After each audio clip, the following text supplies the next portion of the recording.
Welcome back to my channel. అందరూ ఎలా ఉన్నారు? అందరూ బాగున్నారా? నేనైతే చాలా బాగున్నాను. మీ అందరూ కూడా బాగున్నారని మనస్ఫూర్తిగా కోరుకుంటున్నానండి. ఈ రోజు అయితే నేను ఇంకొక బ్యూటిఫుల్ డివోషనల్ వార్తో మీ ముందుకైతే వచ్చేసానండి. తొలి ఏకాదశి రాబోతుంది కదా.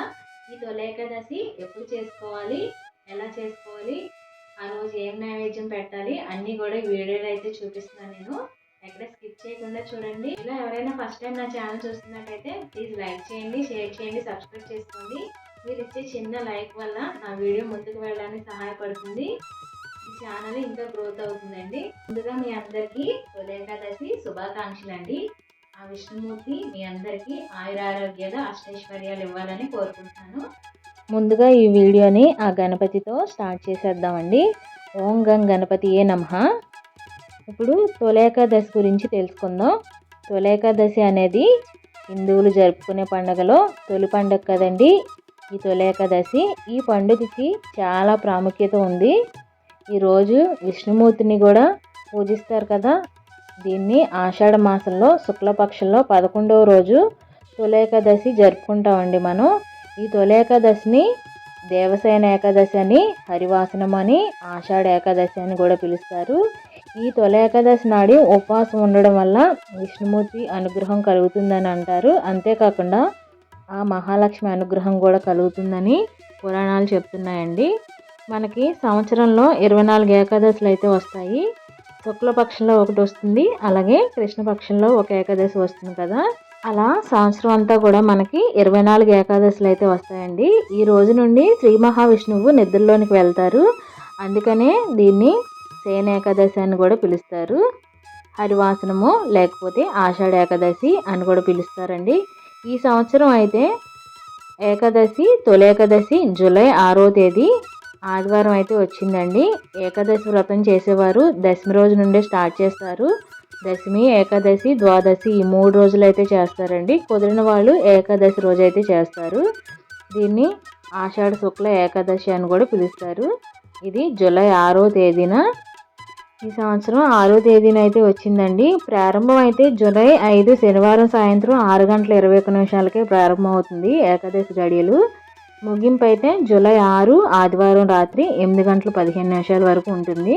మనం ఈ తొలి ఏకాదశి జరుపుకోవాలంటే తెల్లవారుజామున గడియలు ఉండాలి కాబట్టి మనకి అది తెల్లవారుజామున జూలై 6 ఆదివారం పడుతుంది కాబట్టి జూలై 6 ఆదివారమే జరుపుకోవాలండి ఏకాదశి అనేది.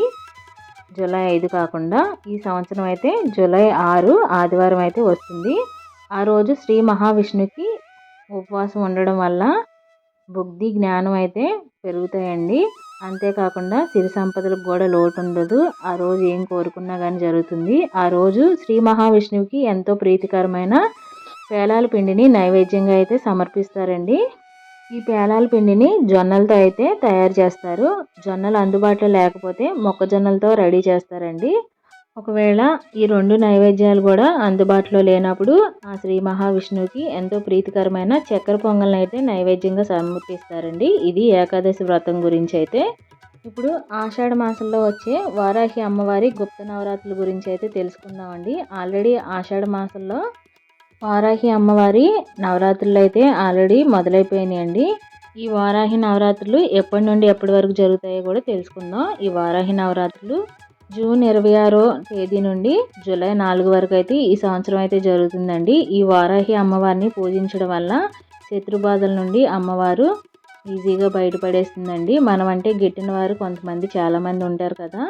వాళ్ళందరినీ కూడా ఎదుర్కోవాలంటే ఈ అమ్మవారిని పూజిస్తే మనకి శక్తి బలం కూడా చేకూరుతాయండి. అంతేకాకుండా ఈ అమ్మవారి పూజించడం వల్ల కోర్టు కేసులు, భూ సమస్యలు అలాంటివి ఏమైనా ఉన్నా కానీ అమ్మవారు ఈజీగా బయటపడేస్తుందండి. అమ్మవారికి ఎంతో ప్రీతికరమైన పానకాన్ని అంటే రోజు నైవేద్యంగా పెట్టాలండి.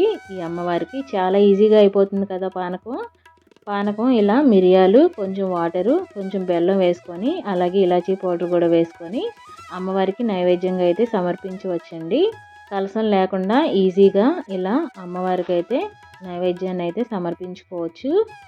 ఈ వారాహి అమ్మవారిని ఎక్కువగా రాత్రి పూజిస్తూ ఉంటారండి. అందువల్ల రాత్రి పూజ చేసుకుంటే ఎక్కువ ఫలితం ఉంటుంది.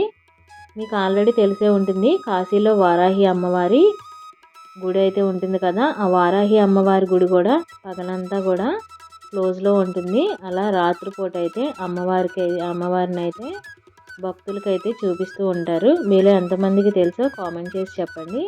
వారాహి అమ్మవారి ఈ 9 రోజులు వారాహి అమ్మవారి ఈ 12 నామాలు అయితే చదువుకోండి. ఓం పంచమ్యే నమః, ఓం దండనాథాయ నమః, ఓం సంకితాయ నమః, ఓం సమేశ్వర్యే నమః, ఓం సమయ సంకితాయ నమః, ఓం వారాహ్యే నమః, ఓం ప్రోతిన్యే నమః, ఓం శివాయ నమః, ఓం వార్తాల్యే నమః, ఓం మహాసేనాయ నమః, ఓం ఆజ్ఞచక్రేశ్వర్యే నమః, ఓం ఆరిగ్యే నమః.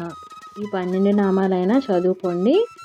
ఈ 9 రోజులు కూడా అమ్మవారికి పానకం నైవేద్యంగా సమర్పిస్తూ అమ్మవారు తీరని కోరికలు ఏమైనా ఉంటే చక్కగా తీరుస్తుందండి. అమ్మవారిని నమ్మి ఇలా ఈవినింగ్ పూట అయితే అమ్మవారికి దీపం పెట్టుకొని నైవేద్యంగా పానకాన్ని అయితే సమర్పించండి.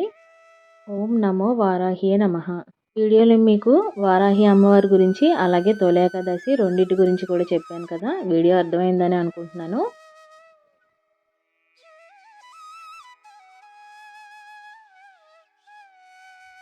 మళ్ళీ ఇంకొకసారి మీ అందరికీ తొలి ఏకాదశి శుభాకాంక్షలు అండి.